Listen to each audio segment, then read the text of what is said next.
एक बगल में चांद होगा, एक बगल में रोटियां, एक बगल में नींद होगी, एक बगल में लोरियां। बस इतनी ही से तो ख्वाहिश है, मेहनत की खाएंगे और चैन से सो जाएंगे। लेकिन बड़ी बड़ी रैलियां और वादे कर रहे सरकार को ये कहां समझ आने वाला है। ये जो तस्वीरें आप देख रहे हैं वो कहीं और की नहीं बल्कि यूपी के लखीमपुर खीरी और पीलीभीत से आई हैं, जहां सरकार के सामने किसान प्रदर्शन कर रहे हैं।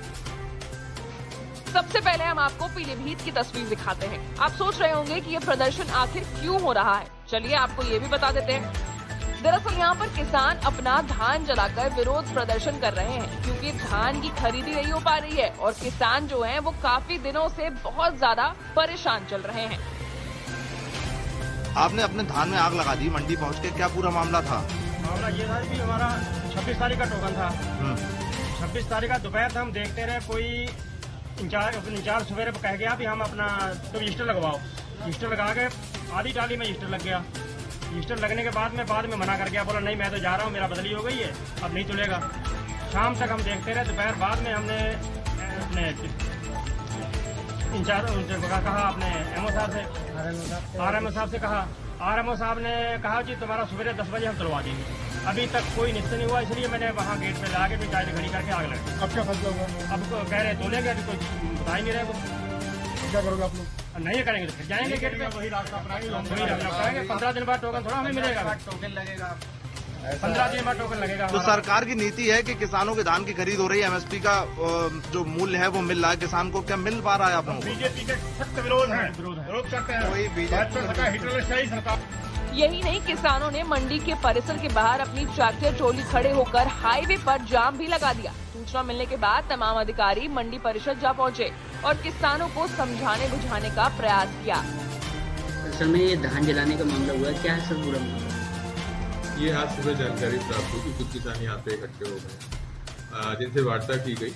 तो वार्ता के माध्यम से पता चला कि यहाँ पे एक सेंटर इंचार्ज जिनका ट्रांसफर हो गया था, उसकी जगह दूसरे सेंटर इंचार्ज को यहाँ पोस्ट किया गया था। उसको आने में कुछ देरी हुई, तो इसी वजह से धान खरीद थोड़ी कुछ घंटे के लिए प्रभावित हुई थी। इसी को लेकर किसानों में आक्रोश था।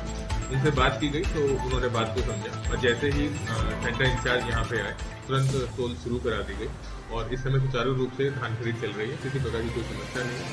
किसानों की शिकायत को तुरंत निस्तारित कराया गया और जो सांकेतिक रूप से उन्होंने गेट पे ट्रॉली खड़ी की थी उसको भी उन्होंने हटा दिया।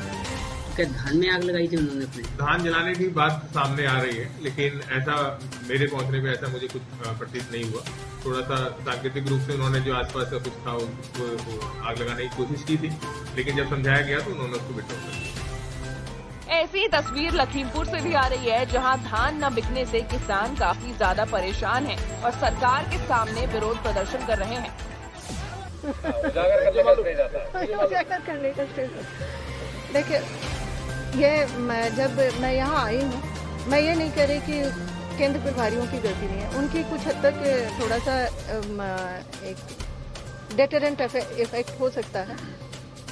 कुछ जगह हमें यह भी पता चला कि इनको क्या परेशानी आ रही है, उसको मैं कहाँ से दूर करूँ। जैसे कि कुछ गोडाउन में भरे हुए हैं गोडाउन कि नहीं, ऑनलाइन थोड़ा सा दिक्कत आ रही है। कोई नहीं, आज मैंने कह दिया कि नहीं ऑफलाइन भेज दो, ताकि आपका गोडाउन ये जो भी रूम्स है वो खाली रहें और किसान जब भी आए तो उसका धान सुरक्षित हो जाए, इस तरीके का। तो ये फैसिलिटेशन है, प्रक्रिया है, चलती है। उसको हम लोग जितना अच्छा कर सकते हैं अच्छा करने की कोशिश करेंगे। और मैं लखीमपुर में आपको मैंने बताया 11,000 हमारे किसान भाई रजिस्ट्रेशन किए हैं अब तक। एफपीएस डीलर के माध्यम से हो सकता है कि कुछ और रजिस्ट्रेशन हो जाए।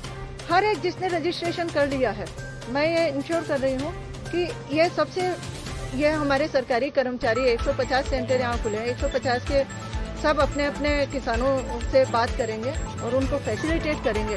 ये जो समस्या कहीं भी आ रही है, आप जो बता रहे हैं धान में आग लगाने की या कोई और कारण को, ये फ्यूचर में इसकी रिकरेंस ना हो।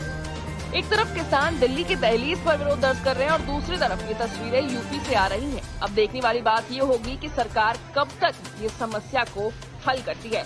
पीलीभीत से सौरभ और लखीमपुर से अभिषेक के साथ यूपी तक ब्यूरो।